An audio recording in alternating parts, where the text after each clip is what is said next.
So hello दोस्तों, स्वागत है आपका हमारे यूट्यूब चैनल लल्ला एजुकेशन में। आज की इस वीडियो में मैं आपको बताने वाला हूं क्लास 10th हिंदी त्रैमासिक परीक्षा के वेरी आईएमपी क्वेश्चन। दोस्तों, अगर आप इन क्वेश्चन को कर लेते हैं तो आपको त्रैमासिक परीक्षा में 70/70 की लाने से कोई नहीं रोक सकता है। दोस्तों, इन प्रश्नों को मैंने प्रीवियस ईयर के क्वेश्चन को उठाकर बनाए हैं। अगर आप इन्हें तैयार करते हैं तो आपको पास होने से अगर आपने अभी तक कुछ पढ़ा नहीं है तो इन्हें आपको पढ़कर जाना चाहिए। ये परीक्षा की दृष्टि से वेरी आईएमपी क्वेश्चन है। दोस्तों, चलिए बिना किसी देरी का अपन वीडियो को स्टार्ट करते हैं। तो प्रश्न क्रमांक 1 है, नाटक और एकांकी में दो अंतर। दोस्तों, नाटक और एकांकी में दो अंतर बार बार पूछा जा रहा है। दोस्तों, ये 2019 से लगातार पूछा जा रहा है दोस्तों, तो इसे आपको छोड़ना नहीं, याद कर लेना है। इसके बाद अगला है वेरी आईएमपी क्वेश्चन। दोस्तों, गोपियों के अनुसार राजा का क्या धर्म होना चाहिए, तो ये आपको तैयार कर लेना है। ठीक है, वेरी आईएमपी क्वेश्चन है, सभी वेरी आईएमपी क्वेश्चन है दोस्तों, इन्हें छोड़ना नहीं है। इसके बाद आपका प्रश्न क्रमांक 3 है, प्रगतिवादी कवियों के नाम और उनकी दो रचनाएं आपको लिखनी है। दो रचनाएं आपको लिखनी है दोस्तों। इसके बाद आपका प्रश्न क्रमांक 4 है, मानवीकरण अलंकार की परिभाषा उदाहरण सहित दीजिए। मानवीकरण अलंकार की परिभाषा आपको उदाहरण सहित देना है।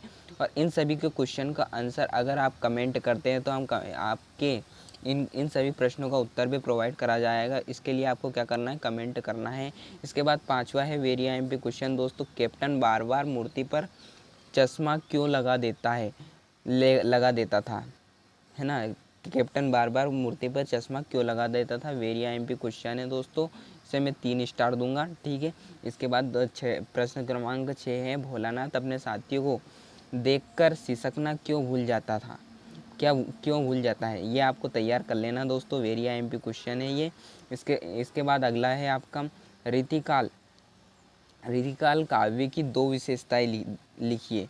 रीतिकाल काव्य की आपको 2 विशेषताएं लिखना है दोस्तों, वेरी आईएमपी क्वेश्चन है, आपको इसे तैयार कर लेना है। और दोस्तों, अगर आप इन वीडियो को रोककर आप पॉज करके लिख भी सकते हैं या स्क्रीनशॉट भी ले सकते हैं। इसके बाद 8वां प्रश्न है आपका, महाकाव्य और खंडकाव्य में कोई 2 अंतर। दोस्तों, वेरी आईएमपी क्वेश्चन है, याद कर लीजिएगा, बार बार पूछा गया है क्वेश्चन है, वही मैं दोहरा रहा हूँ। इसके बाद प्रश्न क्रमांक 9 है, वेरी आईएमपी मन्नू भंडारी और नागार्जुन की 2 विशेषताएं लिखना है, वेरी आईएमपी क्वेश्चन है दोस्तों, तैयार कर लीजिएगा। इसके बाद आगे है आपका, कवि नागार्जुन के अनुसार फसल क्या है, तो ये भी आपका वेरी आईएमपी क्वेश्चन है दोस्तों, इसे भी आपको तैयार कर लेना है। इसके बाद आगे बढ़ेंगे, आगे देखते हैं अपन। आगे है, रिपोर्टाज किसे कहते हैं, बार बार पूछा गया दोस्तों, इसे भी आपको तैयार कर लेना है। इसके बाद आगे है, कवि जयशंकर प्रसाद आत्मकथा लिखने से क्यों बचना चाहते हैं। कवि जयशंकर प्रसाद आत्मकथा लिखने से क्यों बचना चाहता है, वेरी आईएमपी क्वेश्चन है दोस्तों, कर लीजिएगा इसे भी। ठीक है। इसके बाद आगे बढ़ते हैं, बच्चे की मुस्कान और बड़े की मुस्कान में क्या अंतर है, वेरी आईएमपी क्वेश्चन है, बार बार पूछा गया है दोस्तों, तैयार कर लीजिएगा। ठीक है। इसके बाद आगे बढ़ते हैं अपन। आगे आपका मर्यादा ना लही के माध्यम से कौन सी मर्यादा में ना रहने की बात की जा रही है दोस्तों, वेरी आईएमपी क्वेश्चन है दोस्तों, सूरदास के पद से इसे लिया गया है, वेरी आईएमपी क्वेश्चन है। अगर आप कमेंट करेंगे तो इन सभी का सॉल्यूशन मैं प्रोवाइड करने की कोशिश करूंगा, तो आपको क्या करना है, कमेंट करना है। अगर दोस्तों अभी तक आपने हमारे चैनल को सब्सक्राइब नहीं किया तो सब्सक्राइब कर लीजिए, क्योंकि ऐसी ही वीडियो मैं आपके लिए लाता रहूँगा। क्लास 10th की सभी सब्जेक्ट की तैयारी 100% की तैयारी हमारे चैनल से करवाई जाएगी। अगर आप हमारे चैनल से जुड़ना चाहते हैं तो चैनल को सब्सक्राइब अवश्य कीजिएगा। ठीक है। इसके बाद आगे बढ़ेंगे अपन, बिस्मिल्लाह खान को शहनाई की मंगल ध्वनि का नायक क्यों कहा गया है। बिस्मिल्लाह खान को शहनाई की मंगल ध्वनि का नायक क्यों कहा गया है, तो ये भी आपका वेरी आईएमपी क्वेश्चन है दोस्तों, तैयार कर लीजिएगा।